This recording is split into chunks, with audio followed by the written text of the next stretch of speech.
I do have a very, very vivid memory on the exact moment, literally the exact moment on the exact morning when, in an intuitive way that wasn't intellectual, nobody told me at all, but when it dawned on me what this was really all about.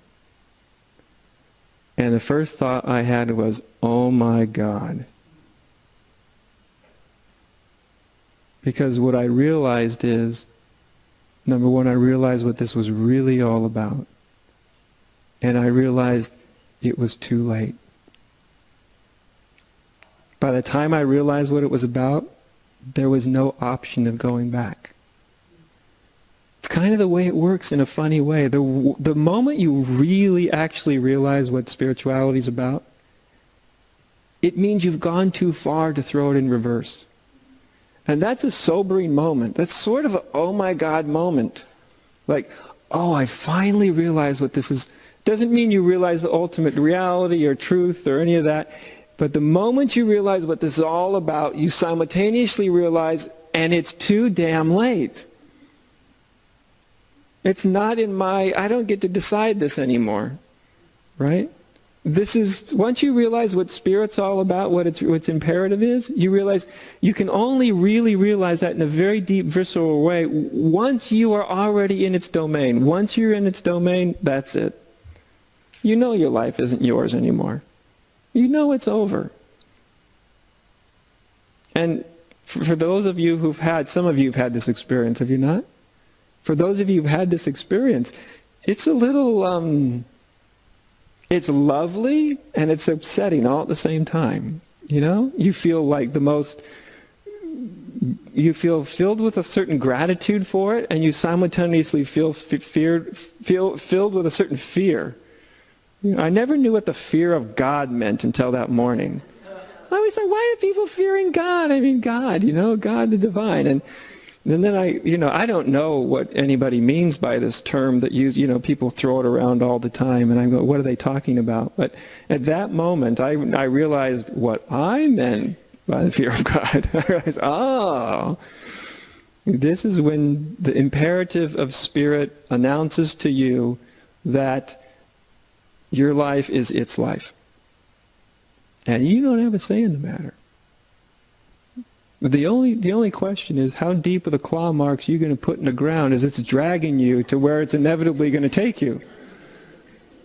You can leave no fingernail marks, or you can leave lots of fingernail marks. But that's the only choice you really have. How deep you're going to claw in. Do you know? Up until that point, you can kind of take it or leave it. It's kind of, spiritual window shopping. And spiritual window shopping, it's not what people do when they get first into spirituality. I meet people who've been serious spiritual meditators and everything for 20, 30 years, and they think they're really like deep into this stuff, and they haven't actually, some of them haven't even gotten to that first base.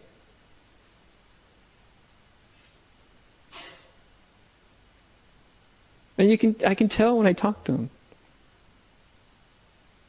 I want this, I want that. I had this wonderful experience of bliss. How do I get it back? How do I have it forever? How do I have this wonderful feeling? I want God. Why? Because God, it feels like this, and I had this experience in 1952, and I was suffused with this wonderful thing, and I want that all the time. And it's like, oh, gee, sorry, you haven't actually started spirituality yet. I hate to be the one to inform you of it, but some nice things have happened, but you still think this is about you and what you want. I'm sorry. It's really terrible you had to take 30 years of meditation to realize that it's not. Or mostly, I'm sorry that I had to be the one to deliver the sobering message. Not that it almost ever gets listened to. Usually some version, well, I'll just go somewhere where they do promise me what I want. Bless your heart, I understand that. If I was you, I'd do the same thing. If I ever had a choice in the matter, I'm sure I would have done the same thing, So this doesn't depend on whether we've been involved in spirituality for a short time, for a long time. Whether you've come into this room on day one, or whether you've been coming into this room for 5, 6, 7, 8 years. It doesn't matter. None of that matters. How much exposure we've had, doesn't matter. That doesn't earn us anything. When we realize what this is really about, when at once it captures you, which it does. Ramana Maharshi had the beautiful image when he talked about it as being when your head is caught in the tiger's mouth. Isn't that lovely? I mean, it's awfully lovely. It's awful and it's lovely. It's both. It gets the experience completely.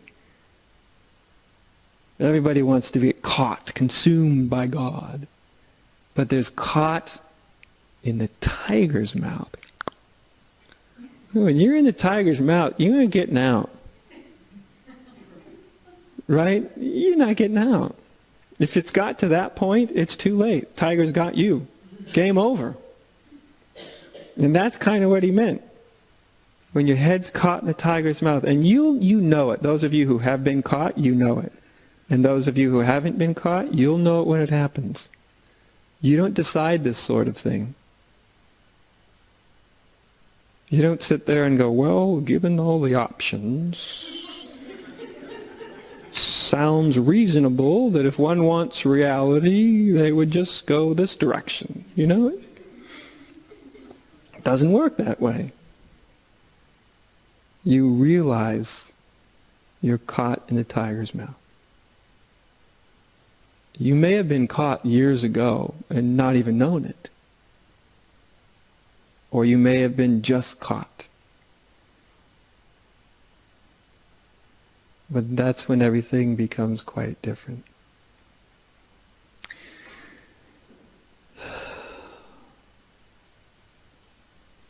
And the focus of spirituality has moved from satisfying the dream state, the wants, needs, and desires of the dream state, and it's transferred into reality, into being. And by the way, I'll end up with this. Because one has possibly had a very authentic, genuine, and at times very powerful spiritual awakening, does not mean, in and of itself, that all of you automatically transfers into this thing that Jesus was talking about, seek ye first the kingdom. Even if when you've entered the kingdom, even when you've awoke up, my God, that's what's real, that's what I really am, that's what we really are, whatever you want to call it, I don't care. Pure consciousness, spirit, reality, the divine, emptiness, fullness, yada, yada, yada. Have the experience, then come up with the concept. Once you've really, really, really experienced that, even that doesn't necessarily mean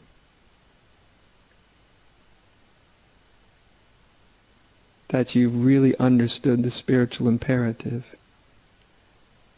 Because so often, even when people have very deep spiritual realizations, deep spiritual awakening even,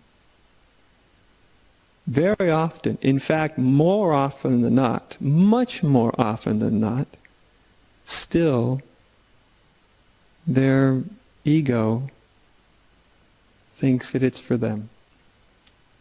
How do I hold on to this, it says? How do I make sure this never disappears, the mind says? How do I stay in that state forever, the ego says? I like it. How do I make it sure that it never disappears? Sadly, there are no answers to those questions. The reason there's no answer to those questions, no true answers. You'll get a lot of nonsense answers, a lot of promises that can't possibly be kept. And the reason is because the questions aren't relevant to spirit. They're not in spirit's domain. In other words, the questions miss the mark. It's the wrong question. It's the question of the ego wanting to hold on to something wonderful that it's been experienced. And so most people actually undergo that. 99%. 99% of the people that have deep spiritual realizations, actually they still end up having to come to grips with the me wanting something out of it.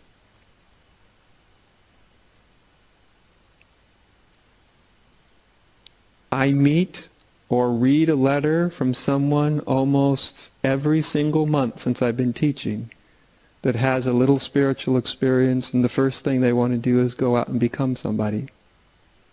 Usually it's some version of, I want to be a spiritual teacher now. I had a moment of realization 2.5 minutes ago, and I want to be somebody with it. But I mean, they would never say that because that's spiritually, what's that? Incorrect. Spiritually incorrect.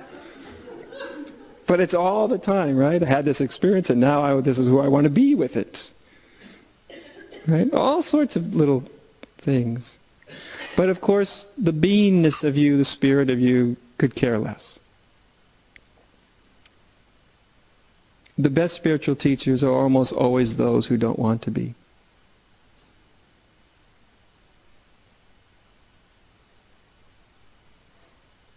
Almost always. Those who really don't have a taste for it.